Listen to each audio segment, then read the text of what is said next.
وہ سورہ نمل میں پھر آگے چلتا ہے کہ حضرت سلیمان علیہ السلام اپنے دربار میں بیٹھے ہوتے ہیں. اب سارے ان کے کمانڈر حاضر ہیں, جنوں کا کمانڈر بھی ہے, اسی طریقے سے انسانوں کے کمانڈر بھی, سارے ان کے سردار وہاں پہ جمع ہیں. تو جو ان کی ایئر فورس کا کمانڈر تھا نا, وہ ہدہد تھا. ہدہد ایک پرندہ ہے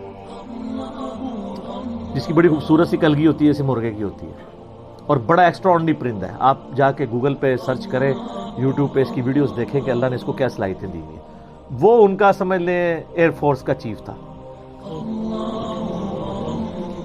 تو آپ نے فرمایا وہ کدھر غائب ہے, اور پھر ساتھ فرمایا کہ وہ اپنی غیر حاضری کی کوئی جسٹیفیکیشن مجھے پیش کرے, اور اگر اس نے کوئی ایسی جسٹیفیکیشن نہ پیش کی کہ وہ میرے دربار سے غائب کیوں ہے, تو میں اسے سزا دوں گا یا میں اسے ذبح کر لوں گا. بس یہ آپ ورڈک بولتے ہیں تو تھوڑی دیر بعد ہدہد آ جاتا ہے اور وہ اپنی جسٹیفیکیشن پیش کرتا ہے. اب ظاہر ہے وہ میں نے بتایا کہ سورہ نمل میں ہی آتا ہے کہ اللہ تعالیٰ نے جانوروں کی بولیاں سکھا دی تھیں.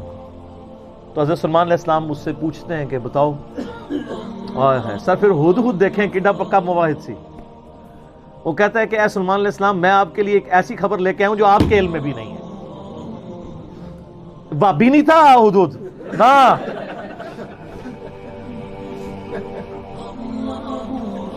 اچھا, سلیمان علیہ السلام نے کہا کیا خبر لے کے آیا ہوں؟ ان کا میں ایک ایسی قوم کے پاس سے آیا ہوں کہ جن کی حکمران ایک ملکہ ہے, عورت, اور اس کا بہت بڑا ایک عرش یعنی اس کا تخت ہے جس پہ وہ بیٹھتی ہے.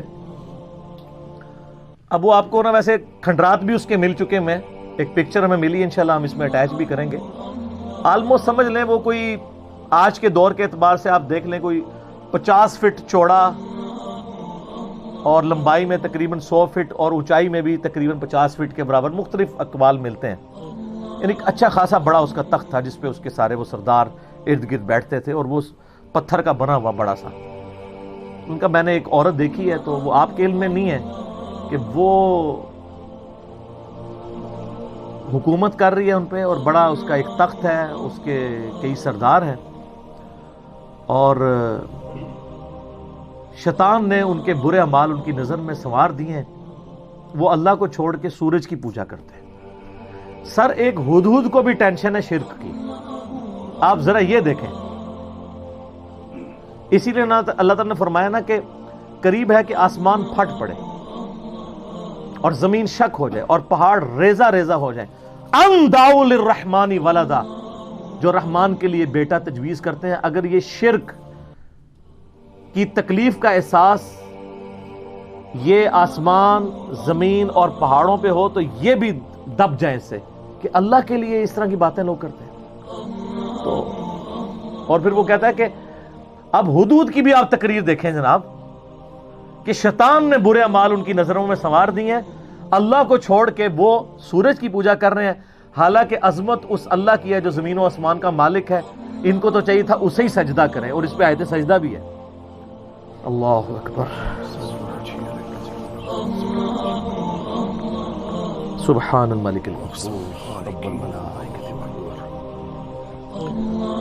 تو اب حضرت سلیمان علیہ السلام چونکہ توحید کے امام ہیں, دنیا پہ اللہ تعالیٰ کے ریپریزنٹیٹیو ہیں, جب وہ یہ بات سنتے ہیں نا تو کہتے ہیں میں تیری اس بات کی تصدیق کروں گا کہ تو سچ کہہ رہا ہے یا جھوٹا بہانہ تو نہیں کہیں کر رہا تو. ورنہ تو حضرت سلیمان علیہ السلام کہتے ہیں کہ ہاں مجھے تو پہلے علم غیب اللہ تعالیٰ نے دیا ہوا ہے, میں تو اتنی دوروں میں دیکھ سکتا ہوں.